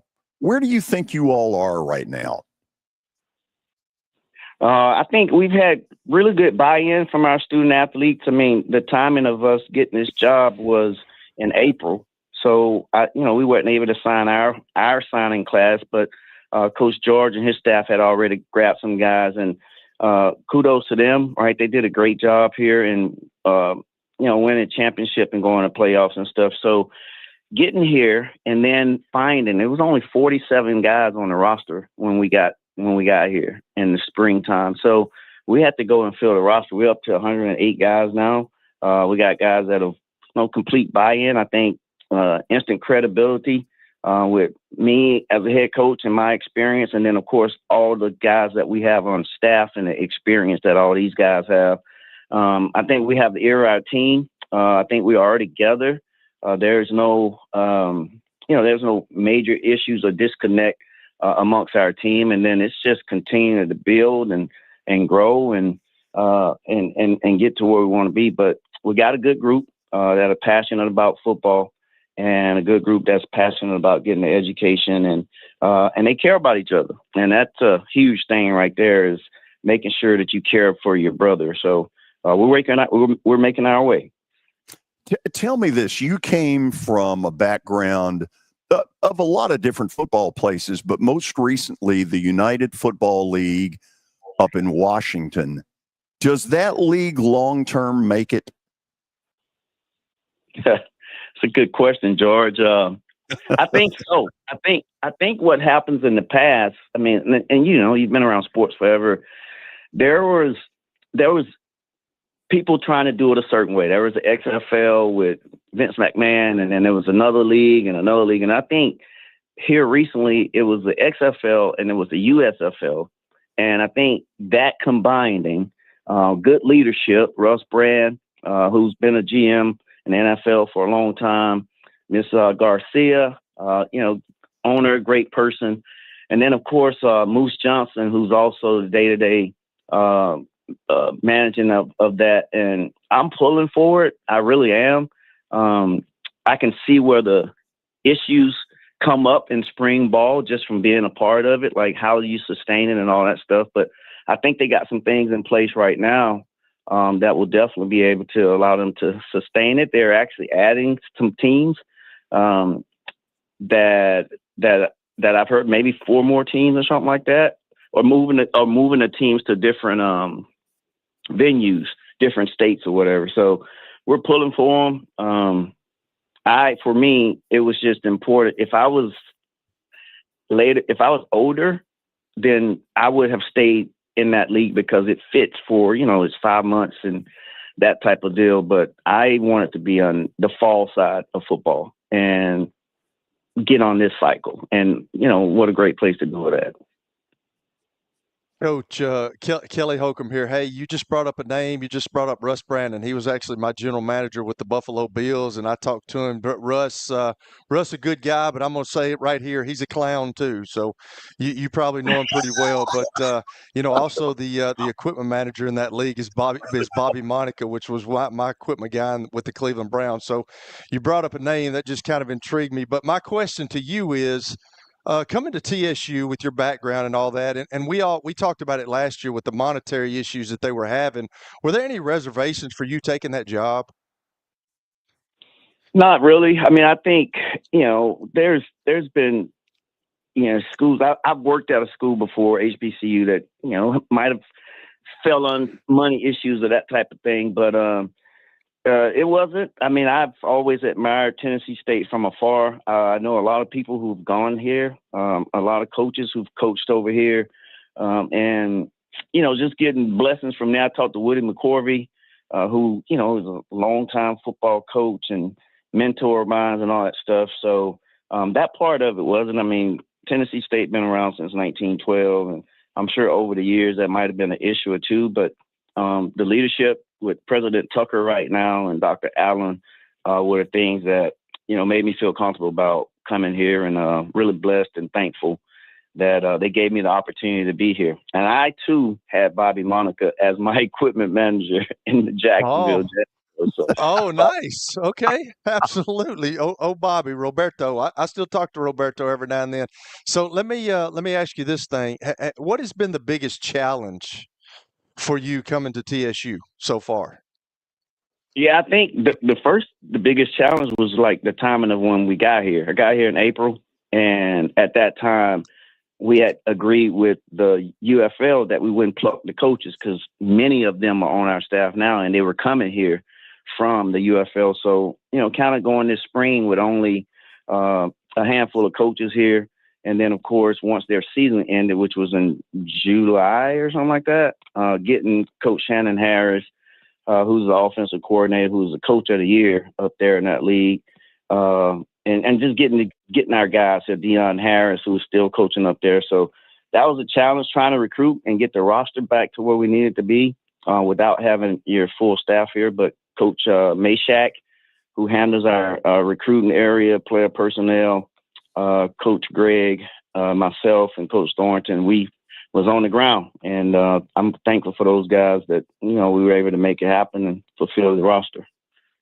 So my last question here is, being at the FCS level with this transfer portal stuff and all that, are you seeing an influx of guys that are leaving Power 4 schools that are not playing? Because Austin Peay had 70 new players, and they came up here and they beat my alma mater a couple of weeks ago in Middle Tennessee. But are you getting kids like that just say, hey, I'm not worried about all that stuff, I just want to play football? Is that happening at TSU? Yeah, I mean, we're getting this all over the place, to be honest with you. It's, you're getting guys from FBS level, Power 5 level, guys that have probably walked on somewhere at a Power 5 or something and realize, hey, I'm not going to get to play. They'll come. Getting a group of 5 guys, getting guys that's from this area that might have had a kid went to Nebraska.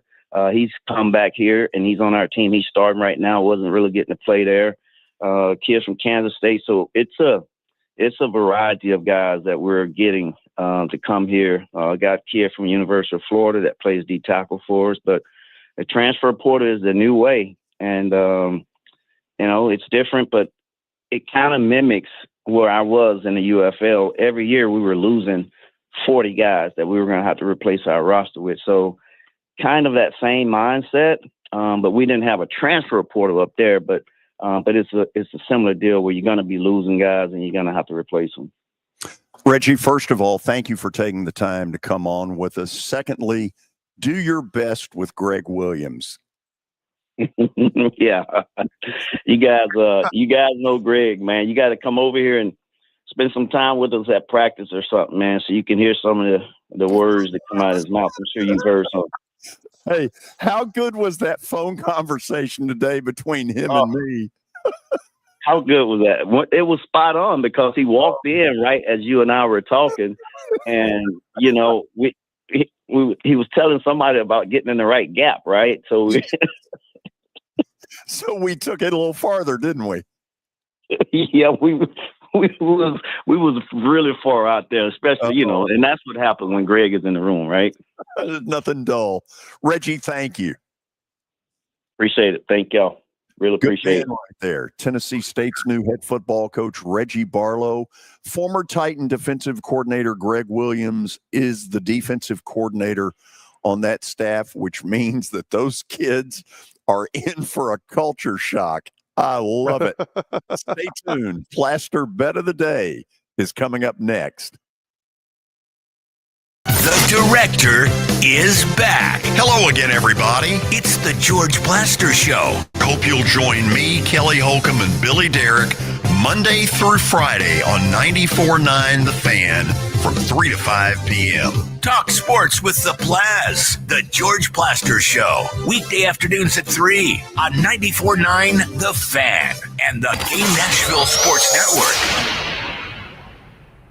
Hey guys, Big Joe here for Busy Bee. Listen, National Grandparent Day is September the 8th, so we're celebrating all month by extending a free Beehive membership to grandparents of current Beehive Club members. Now, you must currently have a Beehive Club membership already to qualify. And listen, I'm a member. I'd love for you to be a member as well. It is simply fantastic. Busy Bee, the only way to go. Guys, it's Derry, co-host of the podcast Single Tree Nation. Are you ready to help us build community? We have some amazing stories of incredible entrepreneurs and business leaders in the area. Join us every Saturday from 8 to 9 a.m. on ESPN 94.9 The Fan. Can't make it Saturdays? No problem. Subscribe to our YouTube channel and never miss an episode.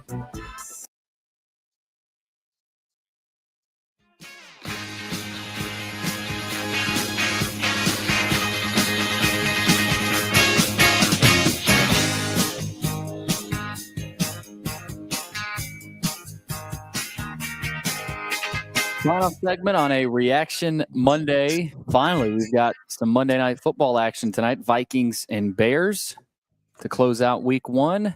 We'll see where George is going with that and review the weekend with Bet of the Day, brought to you by Bart Durham Injury Law. And Kelly, it wasn't a bad weekend at all. Sure. That's a 4-2 weekend. Yeah. So there. Oh. Kelly, as we try to climb back up the mountaintop, tonight's a very emotional night in Chicago. They will honor the 85 world champion Bears, the refrigerator Jim McMahon Bears. Former Titans coach Jeff Fisher was on that team. He is in Chicago for what is going to be a very emotional night. Then there's the game where the new coach, Ben Johnson, trying to get Caleb Williams to the level that he wants him. The sexy pick tonight is the Bears. Am I going with it? Hell no. The Vikings are the better team. They're better on offense. They're better on defense. Take the Vikings. You are correct. Richard Dent will be there as well, who's a Tennessee Sports Hall of Famer, went to Tennessee State. He was a teammate of mine at one point. Crazy. I think it's one of the most best team ever. It's one of the most popular teams because it had celebrated. Yeah. Yeah. I mean, they did that. What was that thing? The Super Bowl shuffle. Yeah, absolutely. Yeah. You had Jim McMahon as the quarterback. You had the Mr. Everything and Walter Payton. You had all those guys on defense who a lot of them have passed away. I mean, Dave Duerson and Steve McMichael. Steve McMichael. Yep, absolutely. So it was a celebrated team for sure. Still. I hope that they're smart enough on the telecast tonight to really take advantage of that. And honestly, what I hope they do, and I don't know if they're smart enough to do it, is to show the halftime ceremony where they honor that group, because that's one of the real celebrated teams in NFL history, the 85 Bears. Tomorrow, Super Tuesday on the show. Tony Basilio at 3:20, David Cutcliffe at 4 o'clock, Doesn't get a whole lot better than that. See you then on 94.9 The Fan.